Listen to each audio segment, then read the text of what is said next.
Hi, everybody. Welcome to Commander Runningcloud's log, Exopolitical Diplomacy. I almost made a Freudian slip and said exopolitical terrorism, because I guess terrorism is so much on my mind. Um, when you're so distracted by just surviving, it's very hard to anticipate other problems. When your present is so absorbing, it's very hard to project 20, 30 years down the line. And that's one thing that long-term war strategists rely on. They rely on creating so much chaos in our present that we can't even imagine what's coming. And much like a magician's sleight of hand, they keep us focused on things that we can't control, and they ignore the things that really matter to us. For me personally, seeing as much homelessness as I'm seeing. The other day, I saw a beautiful American family, and you could tell that they had just gotten evicted because they were fresh and clean, and they were pushing their stuff in a grocery cart they just acquired and another kind of cart that they had attached to it. And they had their dog, and their dog wasn't on a leash, and he had on a safety vest, a nice, big, well trained dog. And the father looked well dressed and employed, and the mother looked well dressed and employed. And the little girl, about 5 years old, she looked well dressed. They looked like a really upwardly mobile, middle class American family. Now, they were not Europeans, they were Americans, indigenous to India, if I had to guess. If I had to guess, I would say that their families lived in the Coachella Valley for centuries, if I had to guess. And I cried. I stood at that window and I cried because I could tell that they were just evicted, that they were just getting started. Maybe their car had been repossessed. What was happening to them had already happened to me, had already happened to millions of other Americans. Yet, when we're listening to the scholars and the experts and the news people, they seem to forget that we can't really worry about what's happening with the European world wars because we are so oppressed and fighting for our lives ourselves. But we're doing it on such a scattered individual basis where people can still blame us for our experiences, right? They can say, well, you messed up, you made a mistake, right? Or what I usually get is you're crazy, you've made a mistake, uh, people are not out to get you, blah, blah, blah, blah, blah, right? But I know what my experience has been. Now, that's not to say I'm always right, okay? Like I could be wrong about the management at this hotel. They might not be involved in anything. Maybe all the sensors they have built into the ceiling, maybe it just has to do with electric conservation. And maybe the physical symptoms I'm feeling have nothing to do with any of them at all. And just because Sergeant Donna Marie Joubert didn't reveal herself in Houston as being in the army and having me trapped in a FEMA camp, although she didn't admit it, it doesn't mean that that pattern is going to repeat, right? We are all so confused. We are all so confused about why our government is failing us, because we didn't know that it was never our government's intention to do anything but facilitate the takeover of the land. It used to be just the British royals, right?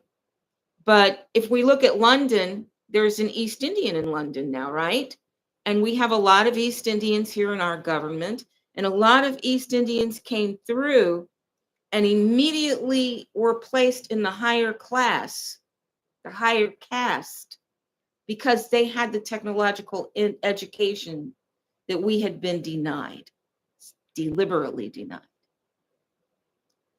Isaac Asimov is a novelist that I read I want to say that I read him, when I was 12 or something like that, but I might have been graduated from college by the time I found Asimov. But I think I had been introduced to him earlier and found him again after I graduated from college and was reading just for fun. And one of the things that Isaac Asimov wrote in his book Foundation and Foundation Trilogy, and movies like I, Robot were based on Asimov's work. But what I learned from Asimov's work that never left me was there were characters in his book who were mathematicians on another planet in another dimension. And their job was to calculate how to tweak and twist society to get certain mass reactions at certain times. So a little bit of this, a little bit of that protest, that propaganda, this and that, right? And it pretty much outlined the system of blood libel, pretty much outlined that, of how you can manipulate the masses using mass communication, using pop culture, using what Alex Jones introduced as false flags, right? And you can use all of this to herd people and create a mass reaction, right? I keep thinking about these people calculating what to do to create reactions thousands of years from the time that they're doing these plans. And as more and more of the foundation of my reality has been exposed, as more and more of it has been exposed, I've seen that you can't do what's been done to us overnight, right? Now, in the 1980s, when I worked my way into computer science, I had big dreams, right? And I was in America where there was a democracy. We had the Horatio Alger story pushing us on, and Horatio Alger was a man who made himself from nothing, right? Isn't that one of the greatest American stories? Is a man who made himself from humble beginnings. Well, my beginnings weren't really that humble, but they were made so by social systems and land acquisitions. I hope that you're listening to Dane Calloway. Dane Calloway's name was the name I couldn't remember the day before yesterday on on New Year's Eve. I didn't talk on New Year's Day to this audience. I didn't, but I put a greeting out, but I didn't talk. I don't enjoy this talking, and so much of what I do is speculation. And when I'm accusing people and then I'm living with those people, I feel so strange. I feel like a traitor. But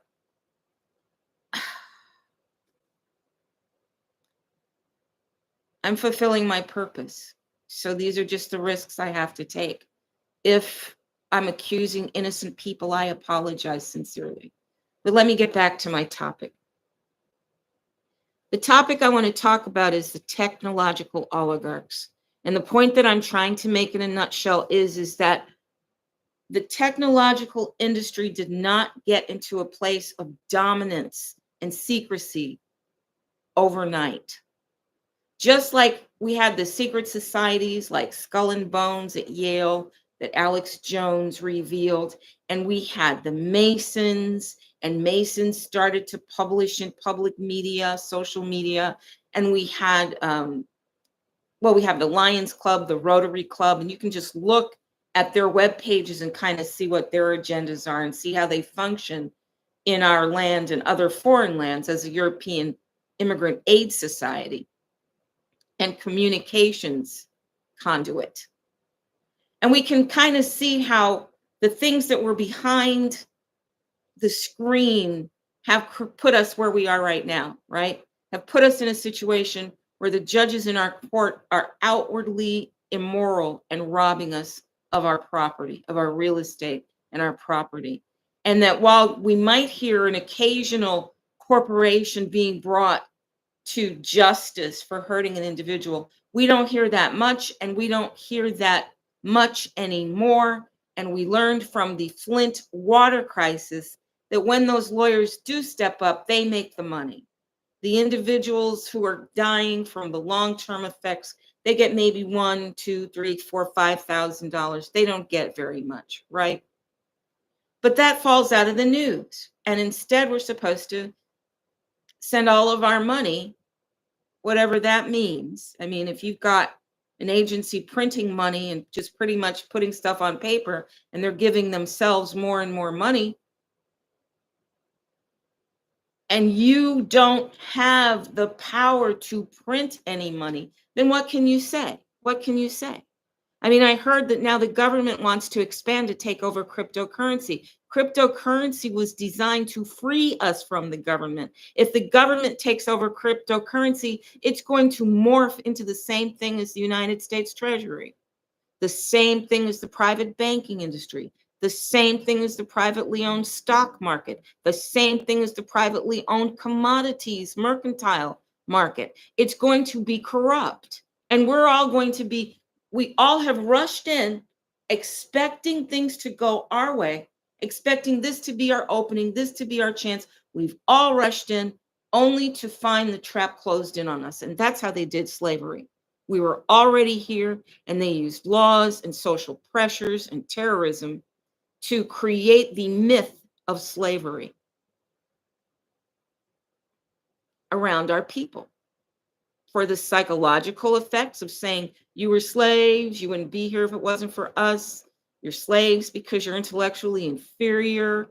You're so docile that we were able to put you on ships and just bring you over here, and you're so lazy that you didn't fight, and blah, blah, blah, blah, blah. When in reality, the system was wrapped around us, much the way the technological oligarchs are being wrapped around us today.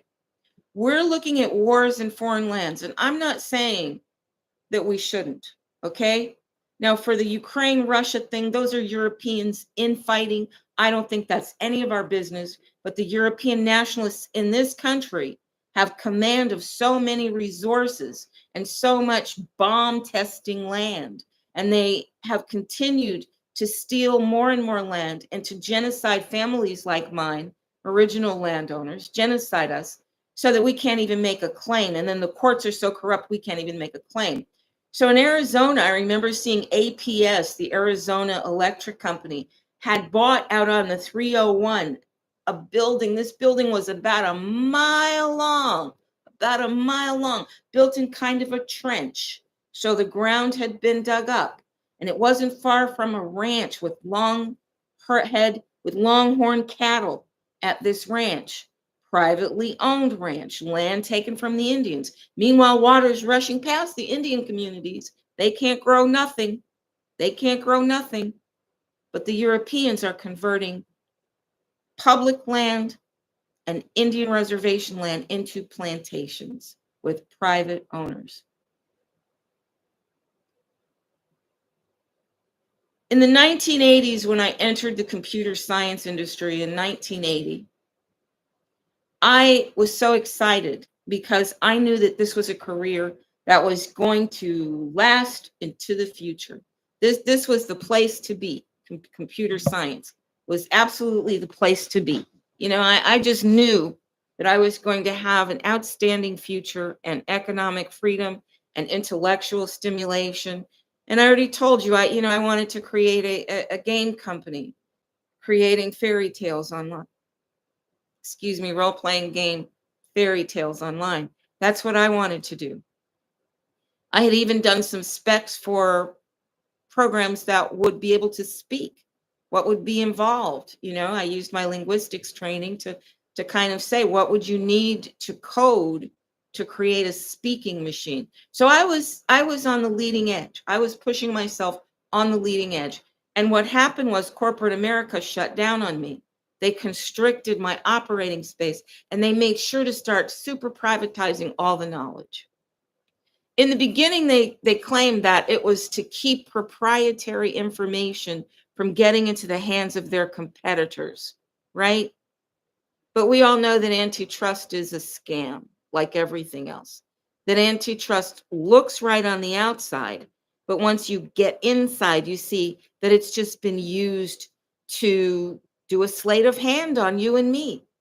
to make us think we're being protected while we are being officially exploited. And regulations and rules and even the history of our exploitation is there for the newcomers to the system to carry the system on. They did not let American people into the computer science industry. They made alliances with the imperialists of East India, of India. Now, in the American language, we call people from India East Indians, because the Europeans called all indigenous people Indians. If you were in South America, indigenous people, you're Indians. If you were in North America, indigenous people, you were Indians. If you were in the Caribbean, you were West Indians, right? And in the North, we had Eskimos, which were Northern Indians. They got their own name, Eskimos. And in there's one other derivative of that name that I can't really remember right now. But this other derivative, of the name Indian, we're to believe that all came from Columbus, right? That all came from Columbus. That Columbus, was out trying to find India, where all the spices and gemstones and cool stuff was that the East Indians had brought out in trade. And we were all called Indians. So if you're used to saying, oh, those Westerns, they're about cowboy and Indian fights, the battles between cowboys and Indians, and all Americans, we're the cowboys, right? Because we don't relate to ourselves in the public space. We get that Du Boisian double consciousness coming in saying, in the public space, we're the winners, right? In the public space, we're the rich ones. In the public space, we're identifying with our enemies because our enemies have created narratives that create us as losers, hopeless losers. So we don't want to be the Indians, right? We want to be the cowboys, because the cowboys are going to win. Well, in America and the American language, right? Now, if you listen to Dane Calloway today, he was talking about linguistics, he was talking about languages, and he was talking about how English came to America. But if you go to England, their language is not nearly as sophisticated and varied as the American version. And if you think of the distance between Latin and British, you might say, well, why don't they just call themselves speaking Latin if we have to say we're speaking English, right?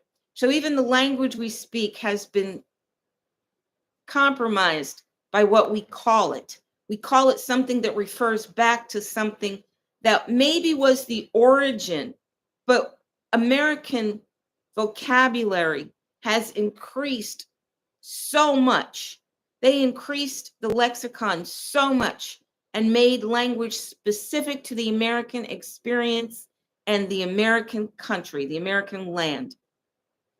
In the 1980s, the French people actually started an organization to preserve French as the technological innovations came about. They created an actual committee that was charged with making up French words for things created in technology. So they wanted to have a French word for disk drive. They wanted to have a French word for a computer system. They wanted to have a French word for CPU, because they knew that as the technology industry grew in America, American language was going to dominate French. And before they knew it, they would lose their language. And they knew this. So they took steps early on to prevent that, because they understood that language is a part of the weapons of long-term war. Well, I think it's a very long time ago since American language departed from English British. Okay. And just as you can say, well, Roman came from Greek, and Greek came from Egyptian. And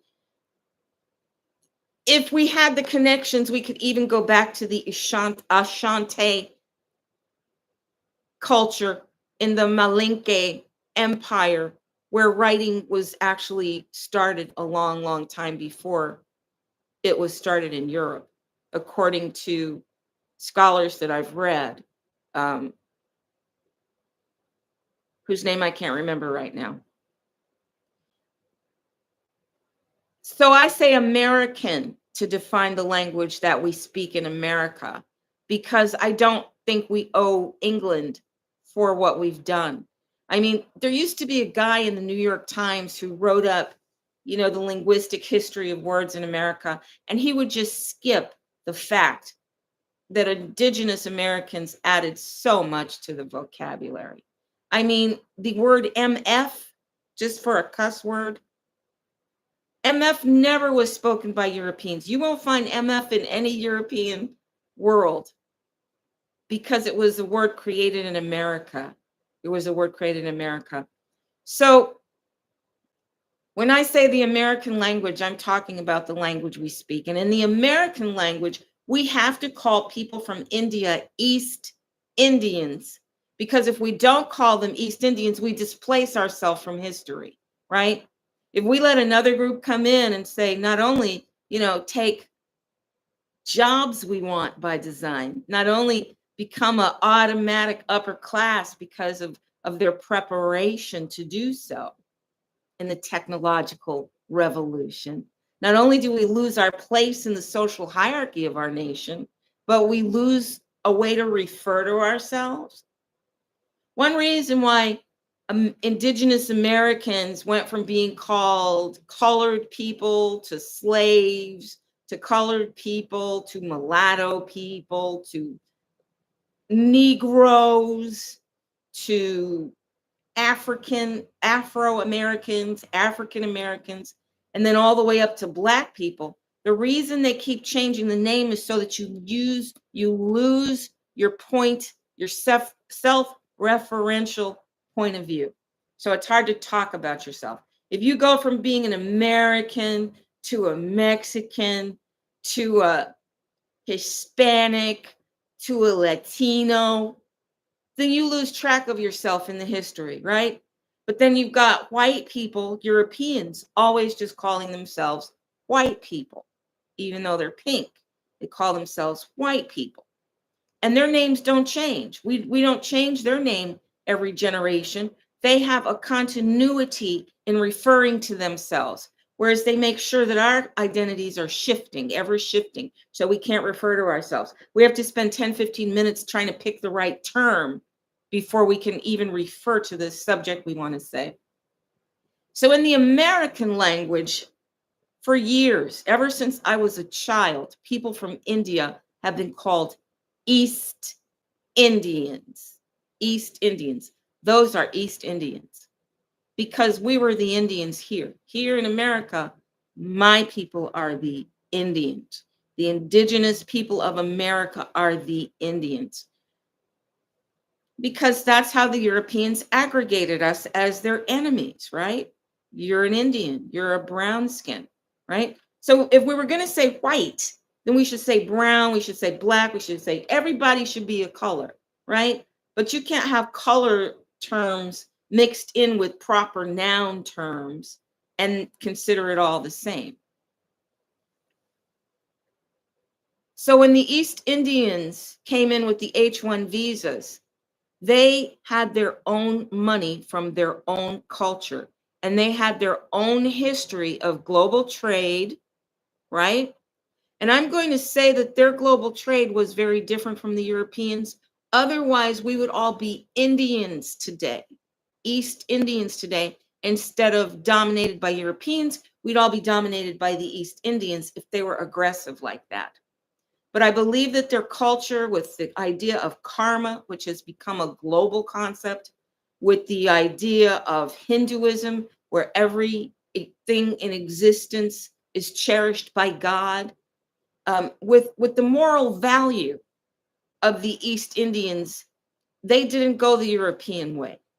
So although we know that they were trading with the world early enough for Columbus to be looking for them, looking for them, I don't know if it was for war or to get more trade or to control the trade. I don't know what the motivations were back there in 1492, the 1400s, the 1500s, but I do know he was looking for India, and that's how we became referred to as Indians by the Europeans in all of their campaigns against us. Now, the Australians, that was the other group. Well, they were called Aboriginals, which means the original people. They were not called Indians. They were never called Indians, unlike a lot of other people, probably because they're on their own continent. Like the Chinese were never called Indians either. But you will see Europeans continue to try to pick fights with the Chinese and the Japanese. The Europeans are indefatigable in trying to take over the lands of China and Japan. And they constantly find a way to insert China and Japan into their conversations, into their conversations. It's disgusting, frankly. It's disgusting. But it's demoralizing too. I mean, it's demoralizing too. I get up each day saying, how can we ever turn this around? How can we ever turn this around? We're in so deep. We're in so deep. How can we ever turn this around? And that's when I find myself just counting on the extraterrestrials and the eternals on the earth with morality, because we are trapped. We're just as good as a Jew in a concentration camp with Nazis on the other side of the door when it comes to our helplessness and our prison and our inability to see beyond these four walls. So they made sure in their long-term strategy that no authentic American people would be ready to assume roles of leadership and power in the technological industry. But more importantly, they were able to create all kinds of secret weaponry, right? So instead of Skull and Bones, you got Apple. Instead of the Masonic, you got Microsoft. Instead of the Rotary Club, you got Google, right? So history is cyclical.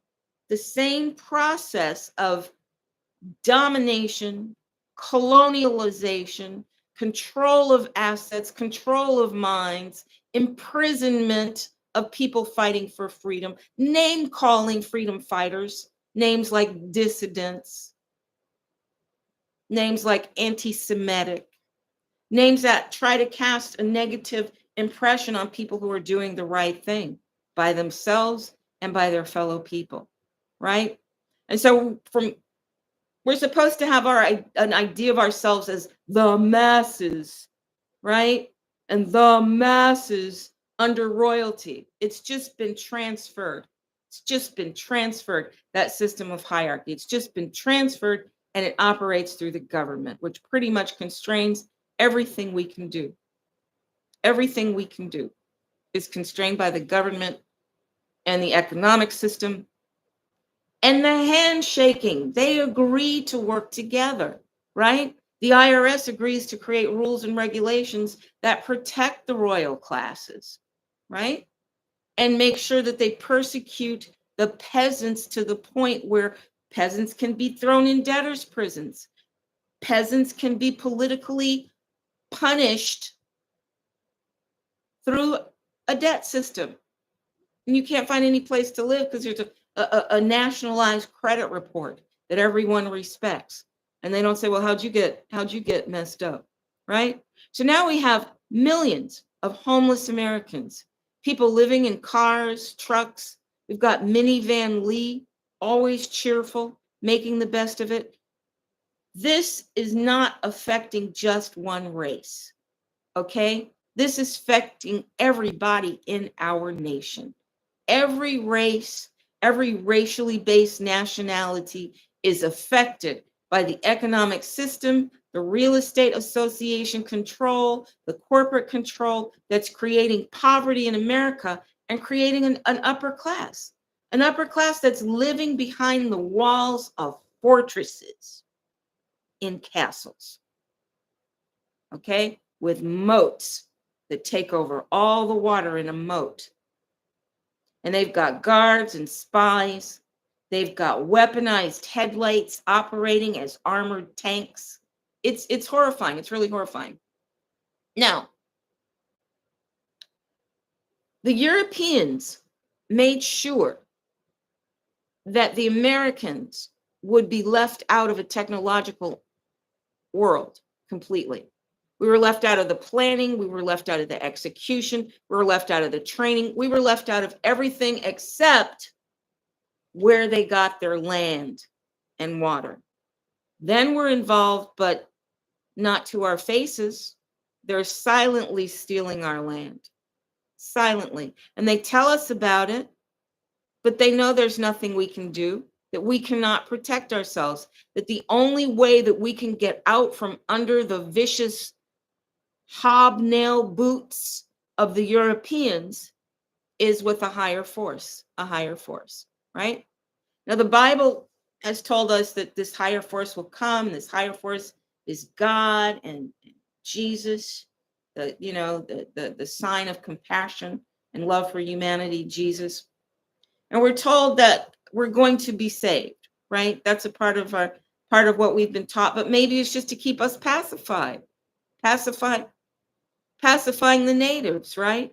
Pacifying the natives to make sure that they don't catch on and turn on the small band of terrorists demanding all our goods. So they made sure we were not able to advance in that industry. And that industry knows a lot and does a lot that we aren't even aware of. When I was a computer programmer back before H-1 visa people moved in, before they really had great control over it, I was a consultant. And I had learned a great deal from reading the manuals and trying things out.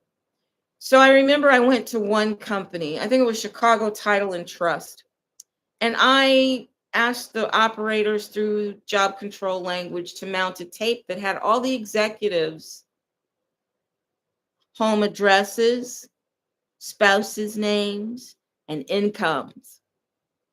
And I got this as a test file on a program I was updating, right? And when I saw this printout, because I didn't know what it was when I first ordered it, I was just ordering a test tape. And when I saw the data come out from this tape, I was like, wow, none of the executives in this company know that I, a mere consultant, have accessed all their private data. And wow, I'm making a pretty good salary. I'm making what the CEO of this company is making. Isn't that great? Wow. And I was able to get intelligence. I was able to get some intelligence about the world of business, right? But then they make sure that I don't ever get access to that kind of stuff again. Not me personally. Anybody like me, right? Anybody not on the European track to power and acquisition. The take-home lesson from that was, when you're in the computer science industry, you have an overview of society and people and access to data that people don't even know is collected. You have great secret power because you know things about them and they don't know anything about you. They don't even know that you found out the things about them. But there you are. You can go up to the CEO and be arrogant because you know you're making the same salary. Of course, he's getting bonuses, and you're probably not. But as a consultant, I was making just as much money as the CEOs and the executives at this company. Or close enough. So that fills me with pride and self-esteem, right? That I wouldn't otherwise have. And it fills me with the sense of, you see, people think you're better, you think you're superior. But your money can go farther than mine because I'm not allowed to shop in the places they let you go, right? Because of European nationalist racism. And we keep seeing this European nationalist racism being promoted in the public space over and over again by the Ukrainian war, by the tolerance of the Jews in the Middle East murdering all the Arabs. We are still being indoctrinated into believing that we are a part of all that evil and all that no goodness that's going on because our hands are tied. We can't stop it. We can't say, hey, President Biden, put a stop on that, what, $700 billion check that you're sending out to those Europeans and Khazarians for them to use worldwide to take over and launch more militarized satellites into space. Hey, President Biden, spend some of that money on us.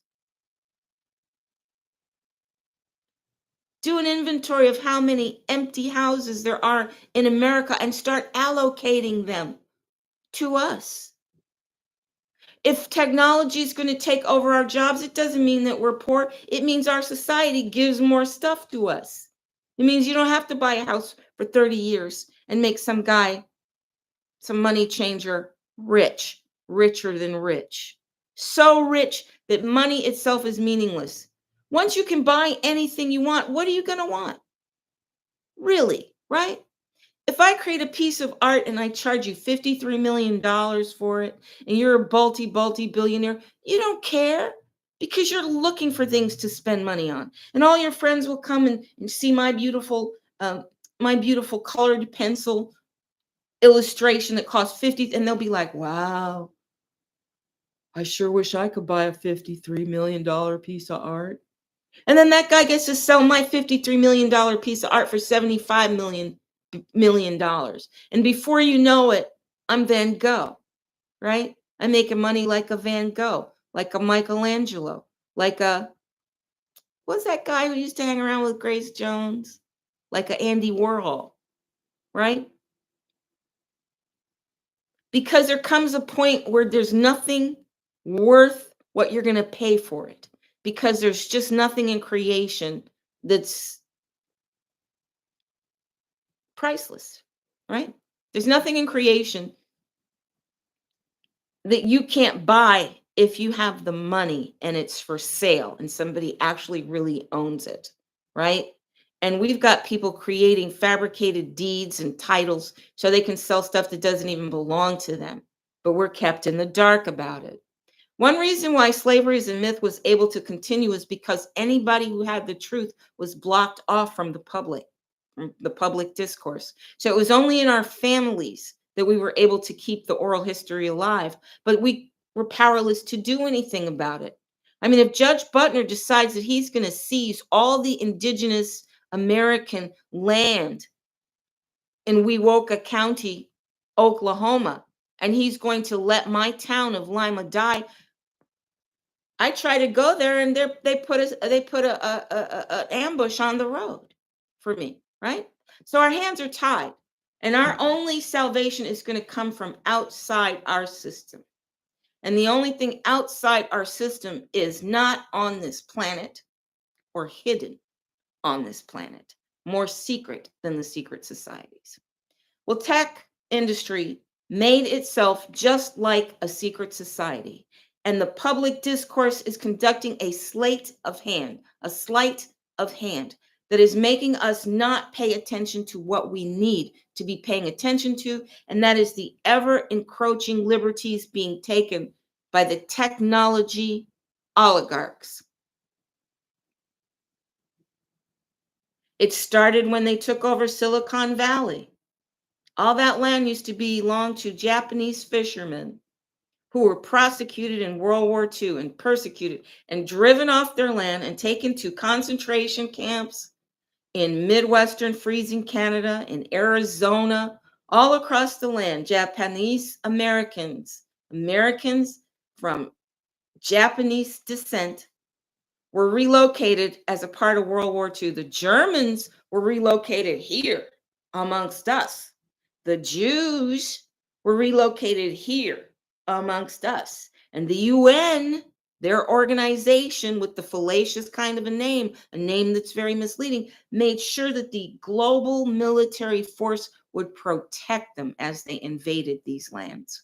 So the Germans and Jews came to America and invaded us and took over the real estate and took over the banking and took over. Oh, you can't grow crops on your land anymore. We're taking it over for oil. And it's in the name of national security, national defense. But they don't tell you it's European nationalist nation. They don't tell you that. They say national defense, national security, but they mean for European nationalists who are all over the world. That's why you'll hear Europeans so interested in what's going on in the United States, because they know that the government of the United States is a military occupation of European nationalists that are systematically stealing all the land. But the next generation of their plan, none of us is going to survive it. I mean, we're already straggling through. We're already trying to figure out how can we live alternative lifestyles? How can we live in the woods? How can we build a shack? How can we sleep on the beach? But they're making sure that the roads make it so you've got to walk the open road, just like the Cherokee Trail of Tears. You're not going to be able to sneak off and start a new encampment. You're going to have everybody watching you walk down the street because the King Leopold road war strategy. So now we've got these technology people. And instead of the news explaining to us what the blockchain is, they won't. Because if they start talking about what the blockchain is, people like you are going to say, what? The blockchain is made from all those hours I spent on social media? Well, give me my cut. I spent, let's see, so many, and I charge per hour, and I created how many, gigabytes or whatever the hugest number. How many bytes of data did I make? And what do you owe me? So we're not going to learn about that. Instead, we're going to be made to cry, right? About a Tesla truck that's driven to Trump Tower. And we're going to spend a lot of time looking at that and looking at who did it, one individual, one building. And we're not going to learn what the blockchain is. And we're not going to learn how hospitals like John F. Kennedy Hospital in India have outsourced their billing and their patient management so that your medical records go online, but not in the hospital. They're not in a file in the hospital. The hospital doesn't even make space in their real estate for that anymore. So your HIPAA, all your HIPAA is gone. All your patient confidentiality is gone because the technological revolution centralized aggregating that information, and they can use it against you. So you tell me, when my face is numb, am I going to wait, or am I going to go out to the hospital where God knows what will happen, where a European will touch me disrespectfully without my permission and look down on me? You can see it in their eyes. And then when it comes to the medical billing, I want to discharge the debt, right, against my treasury account. So I want to put on it, those words. I can never remember them because I know that these people are going to do whatever they want to. They're not going to respect the law. If they don't respect the law for my trust fund, and my brother Andre Martin Tapetti is allowed to violate his fiduciary duties as the executor of my mother's will and the successor trustee of her trust, if the government and the legislations are going to stand behind that, if Tina Ainley is going to be able to imprison me and force me into psychological testing with the threat of locking me up in a psychiatric institution interminably as a violation of my human rights, and I did nothing to deserve it, but that can happen. Tina Ainley from Vanderbilt University, Tina Ainley, a Jew, immigrant in America, who now runs a court, Arizona Superior Court, where she can just authorize my kidnapping and imprisonment too? Well, it didn't work because I was in Texas, but then Texas came after me in their own way because The Europeans are at the head of government. Did you see that there was the fireworks accident in Hawaii? And did you look at the race of all the people who were admonishing the people not to play with dangerous firecrackers? Did you see it? They were all Europeans. Well, when I went to Hawaii in 1980, before I got a after Illinois Bell, I went to Hawaii. It was still Hawaiian. It was still Hawaiian. It still had a very strong Asian presence and very Polynesian.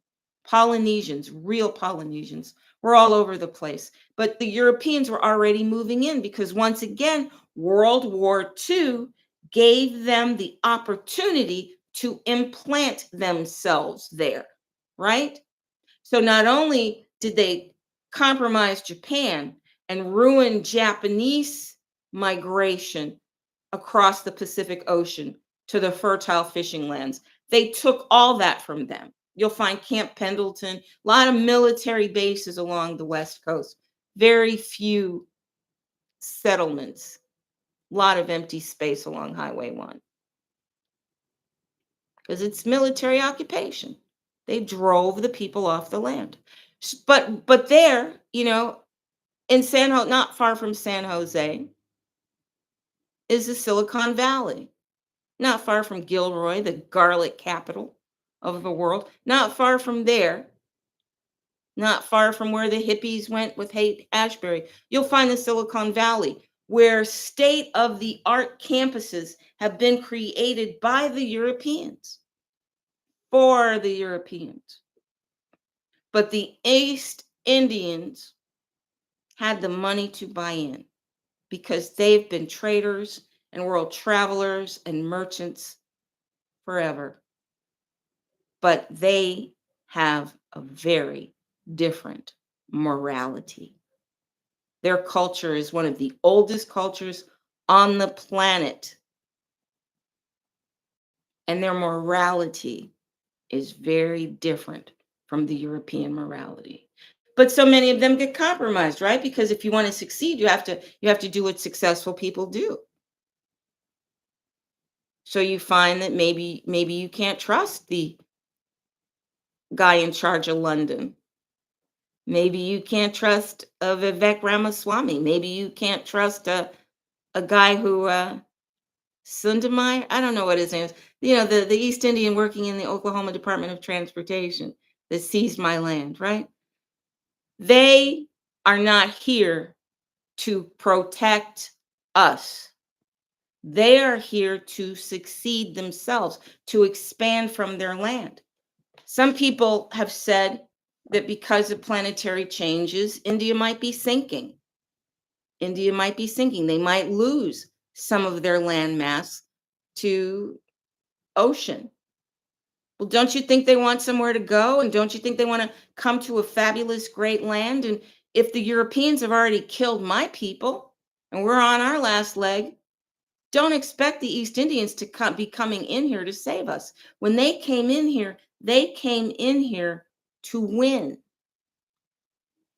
I remember when I was a consultant and they were starting to migrate me into these documenting projects instead of coding and on the front line of coding. And I was really feeling kind of resentful.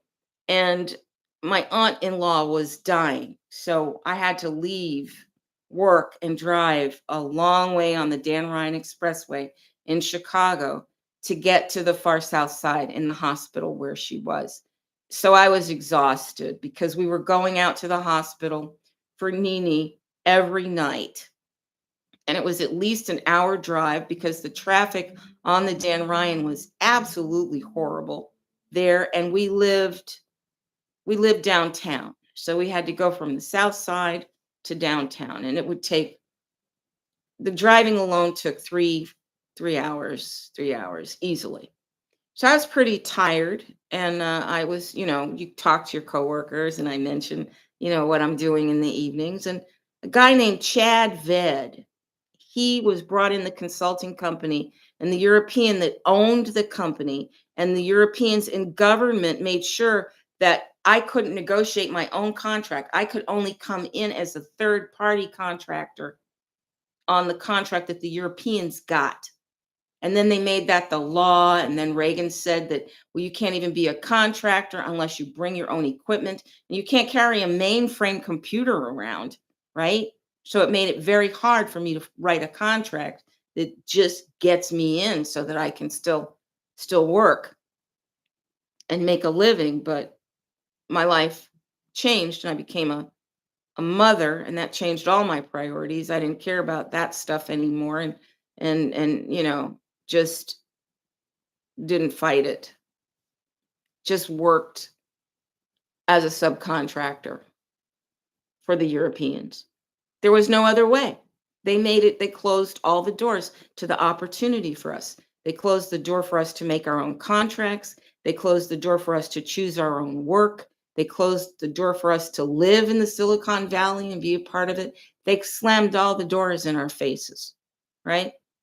And in university, they made the major so hard and discriminated so much against the Black women in particular that when they got out of computer science, they didn't even want a job in the industry unless it was management and not coding, because they were made to suffer so much by the European nationalist professors at Northwestern University Tech.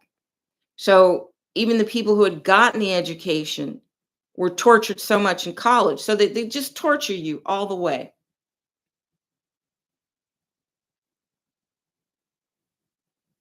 In 2009, like I just kept my finger in the pie with computer science. I didn't advance that much because, like I told you, at Loyola University, when I was taking a few courses there, um, after I became, mostly full-time a mother, I was taking just a few courses just to keep active outside the home. And I worked as a consultant, as a help desk person in the University of Loyola University Computer Center. And that's where I met the European men, young men that were computer science majors, and learned how much of their education was word of mouth. How much of what they were learning, of what they were doing, of what they were playing with was word of mouth. Okay? It wasn't in the classrooms, it was in the computer labs. It was when the guys were spending their time together, they were developing things. So I was really left out. There wasn't much I could do, but I still understood the basics of it. So in 2009, my computer started acting up and I began to do a lot of research and I found diagnostic tools that had not been locked up or disguised or locked up. You know, back then it was still a lot of freedom. There was still a lot you could do if you knew what you were doing, because most of the people that knew what they were doing were by definition European. So they didn't have to create so many walls and moats around your ability to understand. There was still a degree of transparency in the operating system and the way computers worked, especially if you kind of knew what you were looking for. Long story short, I discovered that somebody in the neighborhood had taken over my computer network and made my computer a slave to their network.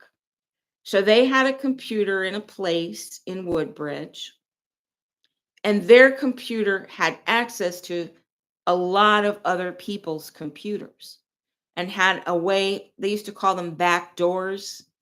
They had a way into the computers, and the telecommunications companies, the internet providers were a part of this access by definition. Just like when GoDaddy became an IP host and invaded all of my websites and stole advertising revenue from me.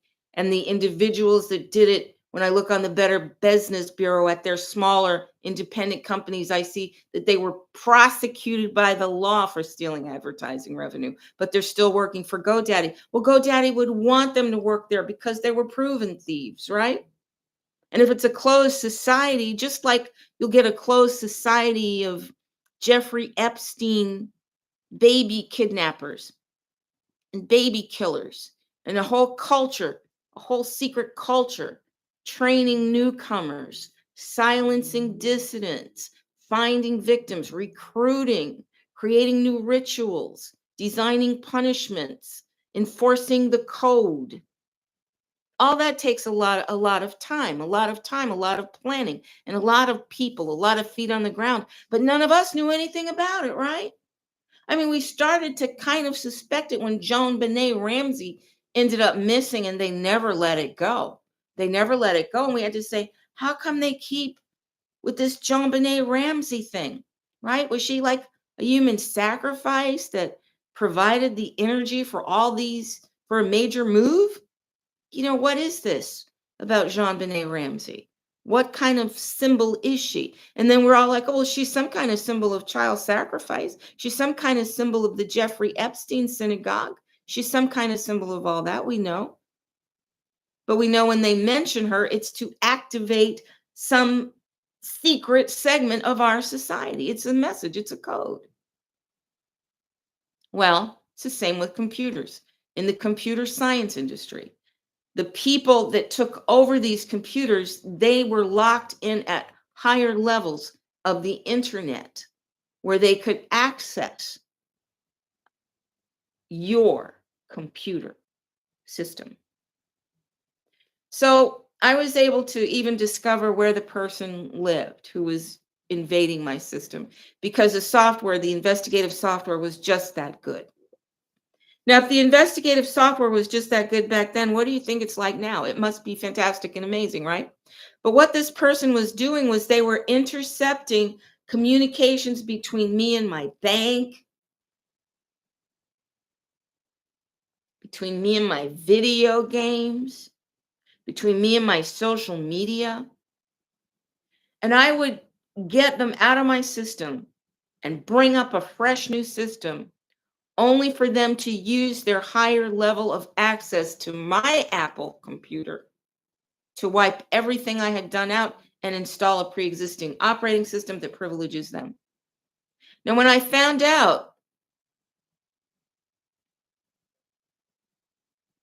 that this was happening in 2009, 2010, I contacted Apple, fully expecting Apple to take some kind of action. Hey, you're telling everybody that your computers are inviolable, that you can't violate an Apple, that you can't hack an Apple. Well, look, this is a rootkit in your system. I can't tell you how many times I called and talked to an Apple genius. They called their customer service people geniuses to pump them up and to make us feel like we were really getting something. And so many Apple customer service geniuses told me Apples can't be hacked. And I'm like, dude, I'm looking at the evidence. I'm looking at the evidence. And you're trying to explain it to them, but their education is not as advanced as mine. They weren't programmers for Fortune 500 companies and smaller companies. They didn't set up networks for lawyers in their offices. They didn't do what I did. They didn't know what I knew. They believed the company line, right? Now, I remember, I'll never forget the day that a computer hacker sat in Panera where I was working and stole photographs right off my phone while I was sitting there. Stole photographs, and I couldn't find them in the cloud. Stole photographs, blocked my access off. Young European American. It's so that I can go into the place and tell you who the hackers are.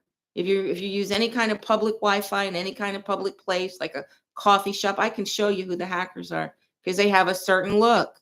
They're European. They look upper middle class. So because you got to have upper middle class to have the technology to be able to buy the computers and the books, to get in the little computer science clubs like the one that I found in Arizona, not far from where I was living, where young European children were playing, and they had a so-called coding school that was only open sometimes, because what they really had there were invasions, were machines that were invading people's networks and computers. That was 2009.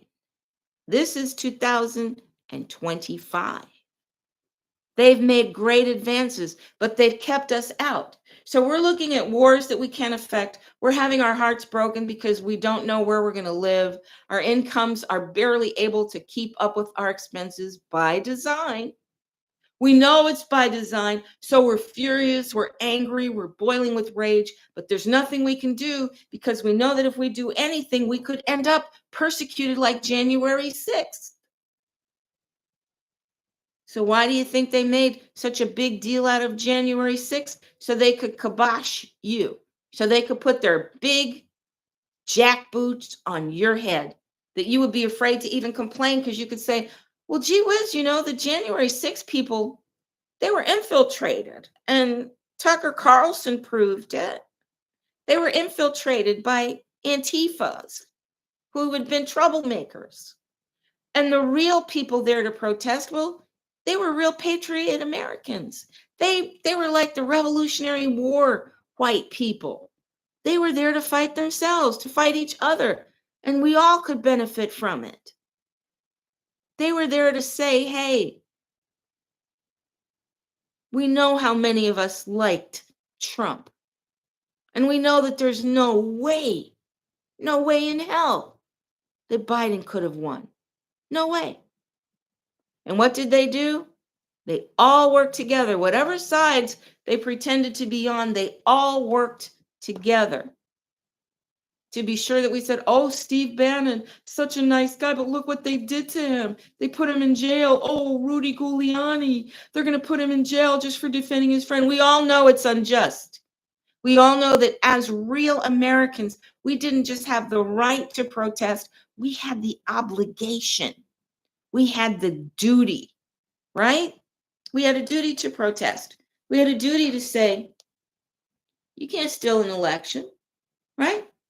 But instead, they use the corrupt courts that are robbing me of my trusts, of my inheritances, courts that try to throw me away, courts that advocate kidnapping of me by vicious state troopers. Those very same courts say, oh, well, you want to know what? You, Alex Jones, you can't say anything bad about the rich Europeans that claim their children were all murdered. And plenty of people know somebody who lost a kid in that. And for you to be, saying that they're a psych op, well, we're gonna fine you billions of dollars. We're gonna ruin you for that. And you over there, you over there, Tucker Carlson, who did an expose on the German-made cheating voting machines. We're going to charge your company, Fox, $563 million because you got out of line. You're trying to tell the truth. You're blowing our spot up, right? So they let us know. And don't think that we didn't understand it. Even though our Du Boisian double consciousness made us pretend we didn't understand what was happening, we understood what's happening. And now look at us. Now look at us. Now look at us. So many of us stayed home for COVID because they said so. We weren't allowed to study any scientific evidence. So many of us are homeless. We're paying more for food. The food doesn't taste good because it's being grown on overworked plantations run by machines.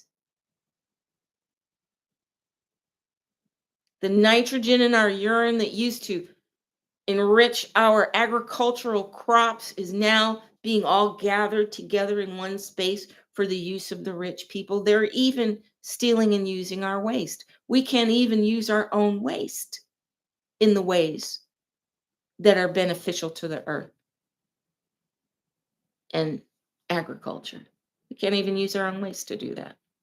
So we've got oranges that don't taste like oranges. We've got grapefruits that are the size of a softball instead of a grapefruit. And we've got limits on what we can buy, limits on what they grow, and nothing tastes right, right? And we have more disease than we've ever had before. Supposedly the most sophisticated and educated and research conscious health system in the planet. And we have more people sick, more people with cancer. Because what did they say? They said, oh, well, we have way too much money invested in the continuation of cancer for it to ever end. Oh, innocent people in prison. Well, we're sorry. We got to fill those private prisons somehow. We've got food service providers and social workers and all kinds of people on the job. So you got to have a lot of poor kids that we can just send to prison, a lot of the powerless ones that we can just send to prison. So I'm looking at the technological oligarchs. Okay. And I'm thinking, wow, we just now have access to Dane Calloway. We just now have access to Karamio Ahu, Ahau, right? I think that's how you spell it. It's not a C, it's a K. The other day, I think I said it was a C in his name. And I know I said his name wrong. But we now have access to indigenous historians and people retrieving old text. We're not just listening to the immigrants from World War II who made their way into academia and control the public discourse with blood libel. We're not just listening to them tell us who we are. We're seeing who we are. But look, it's 2025. And that would have been valuable to know in 1962. Okay? So for us to drag our feet on catching up with where the technological oligarchs are in their desire to suppress and steal everything, we're late. We're so late. We're probably too late. And what I was saying about money is after you have all the money you could possibly want, and you bought everything worth having at least once, what do you want? What do you want? Why did you work for all that money? Why did you try to have all that money? To be better than everybody else, right? To be able to tell everybody else that they can kiss your bum because you're rich and nobody can tell you what to do. As a matter of fact, you want your servants, you want your maids, you want your lower class. Because what's the point of being rich if you can't lord it over someone? If you can't fill people with envy? And when they get envious enough, you know what you have to do? You have to build a fortress and stay behind it. You have to make it so they can't even smell what you're up to. Because what you're up to is making fools out of them, depriving them of everything that they have just as much right to as you do. So once you've made all the money you want, the only thing to do is pinky in the brain take over the world. Make everybody bow to you. And that's where we are. And we're in so deep. The public is so unaware, so ignorant, deliberately made ignorant. And we're seeing so many sleights of hand. And our own personal lives are so threatened and chaotic. We don't have enough space to live. We can't afford to have children. We can't afford to have grandchildren. We can't afford to go see the grandchildren that we have. This is if you're not European. Okay? If you're European, you still have some breathing space. You still have some privileges, but not all of you.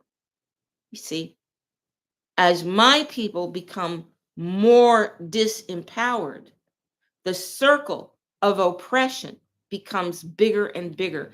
Because what's the point of trying to beat me if I'm already beaten, right? I mean, I'm already living in a hotel. I'm already trying to keep my few possessions from being pilfered by people that search my car in the parking lot, or people that search my room and make off with a trinket here and there. I'm already possessed with trying to keep track of things as I'm constantly moving. I'm already trying to figure out how am I ever going to get a place to live if I can't get enough money and if I don't have any credit rating. And I'm already trying to say, who can afford to live anywhere that they're advertising you can live? It's way beyond the income, way beyond the money, because I was robbed. And I'll tell you, I think it's a blessing that I didn't get my trust, because if I was comfortable financially, I wouldn't know what I know, would I? And if I didn't know what I know, I couldn't tell you, could I? And if I couldn't tell you and I didn't know, then the enemy would be able to have us surrounded before we could even figure it out, right? The covered wagons would have us surrounded, and the fire where we're going to be burned would be sitting right there. Now, let me tell you what I think about the Trump and the cyber truck, the Trump towers and the cyber truck. I was in Las Vegas when Trump won, and I went by the Trump towers to celebrate. And the Europeans were all at the door, and they said, Trump Tower's not open. And they were very racist, very classist, very cruel. And I was so disappointed. I was like, oh my God, I campaigned so hard for that guy. And now I can't even go to his gambling lodge for a victory celebration. And I got all these, golf clothes wearing Europeans on the inside telling me to go away. What the heck? I wasted my energy.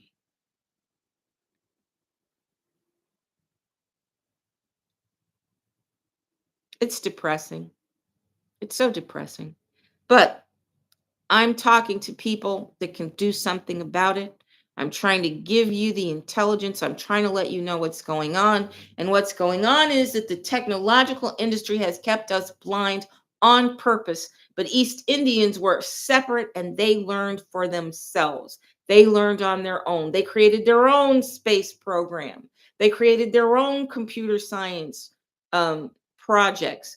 They contribute to America, but unlike the Europeans, they don't depend on America.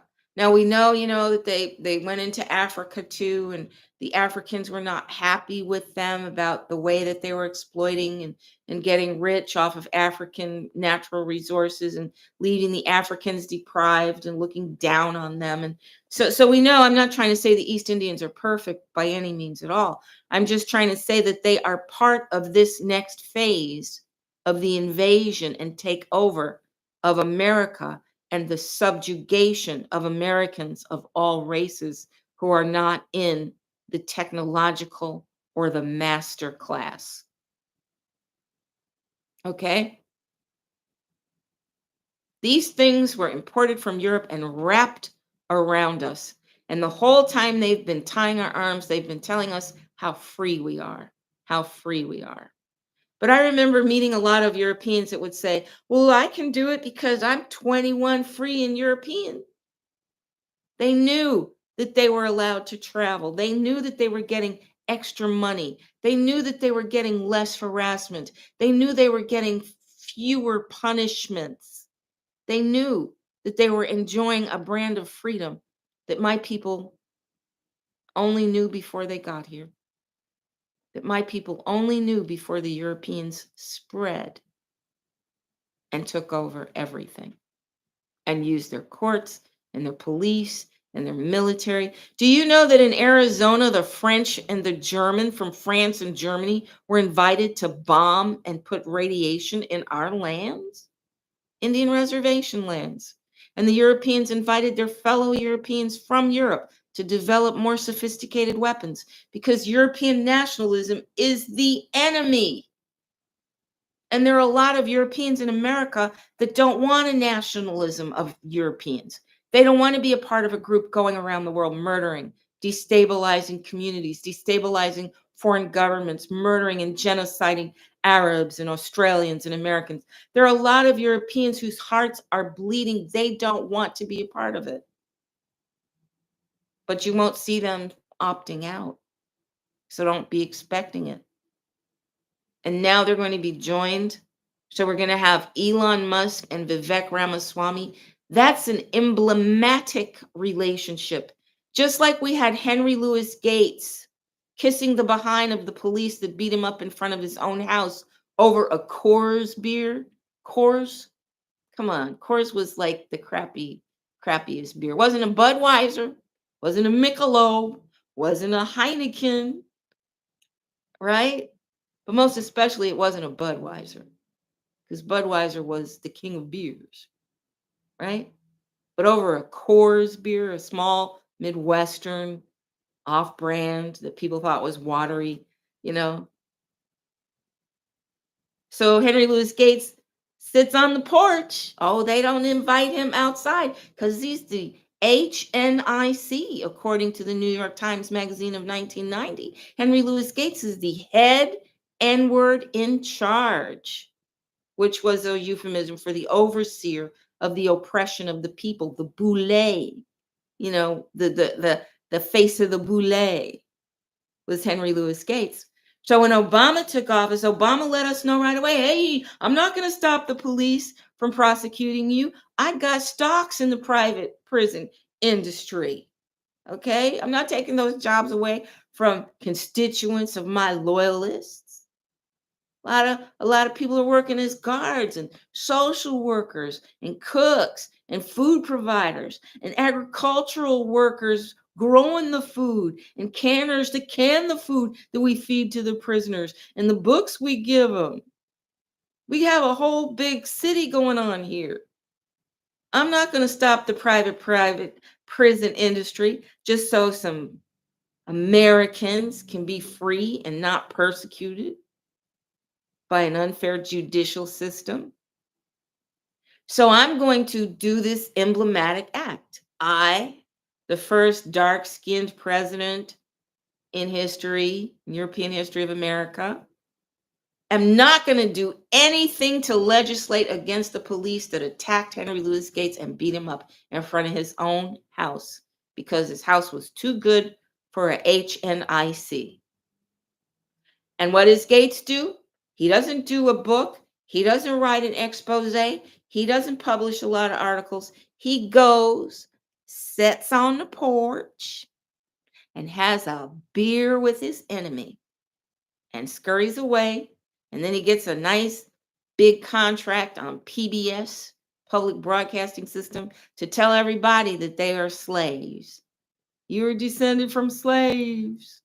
Dionne Warwick never had a slave. You can look at Dionne Warwick. Do you know Dionne Warwick arranges music and all those Europeans fight to play in her orchestra because Dionne Warwick is just that good, just that incredible. And look, is she being treated like Mozart?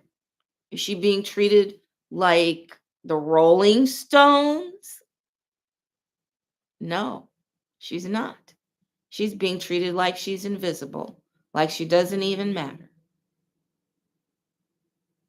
But when I saw her in concert in 2019, and I heard her play one of the songs that she has written, and I heard her arrangement of songs that already exist, I was incredibly impressed because she's a professional musician.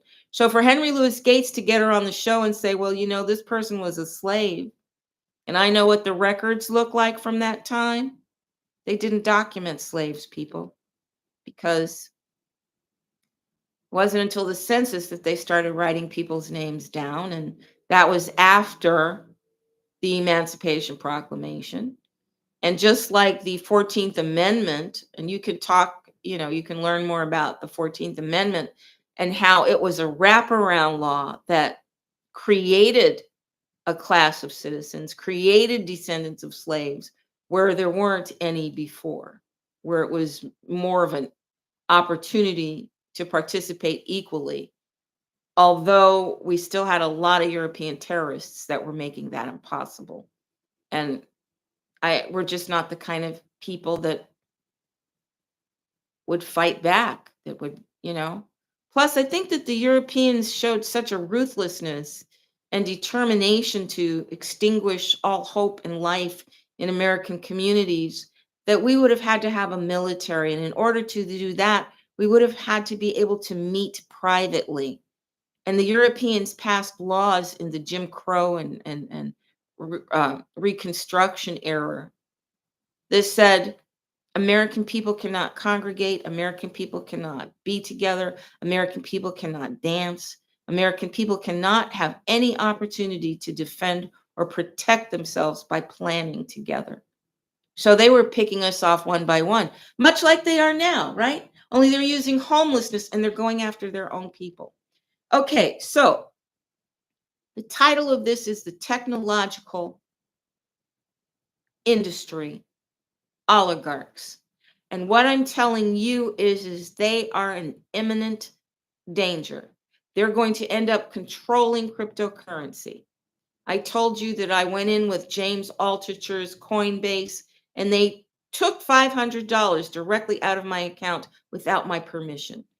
Coinbase was the only exchange that you could use to buy cryptocurrency when it first came out. You couldn't buy it anywhere else. So if you were an early adopter, you had to go with Coinbase. And if you stayed loyal to Coinbase, you got robbed. Didn't William Mount tell us all again and again how much money Coinbase stole from him? But what are you going to do? You want to talk to Coinbase customer service? There is none. Because one of the things that the technological oligarchs is doing is cutting your voice out completely, right? I talk to the JFK, I say, where's the billing office? I want an invoice. They say, we don't do billing. We have it with a private agency that does billing. And you look on the website and you see 20, 30, mostly Europeans, one Chinese or two, couple of blacks, one East Indian or two, the rest of them hordes, all Europeans, getting paid a portion of your hospital bill. Well, how much more do you think you're going to be paying for medical care if they're paying a whole nother company that's paying their employees salaries and benefits and vacation time? If they're paying a whole nother company to do the billing, how much more will your medical bill go up? If your doctor isn't even licensed in the state where you're getting treatment, but his name is on your medical records, but your medical records are online in a public repository, how much control do you have over that, over any of that? None, none, none. And that's what the technological oligarchs are bringing to us.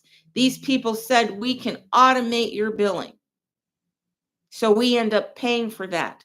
But as a part of that, they make it impossible for us to get a coupon to have to present to them so they can present it to the Treasury Department so they can get the money. We continue to let them double dip, get the money from us and get the money from our trust account when we're lost at sea and we're dead beings and they have the right to act on our behalf. Right? Well, I'm not a dead being. I'm a living woman. I'm a living woman created by God. And I resent very much the way that the technological oligarchs have erased customer service and made it impossible for consumers to speak back. That, my friends, is slavery. Thank you for joining me. I'm Silver Rain Running Cloud.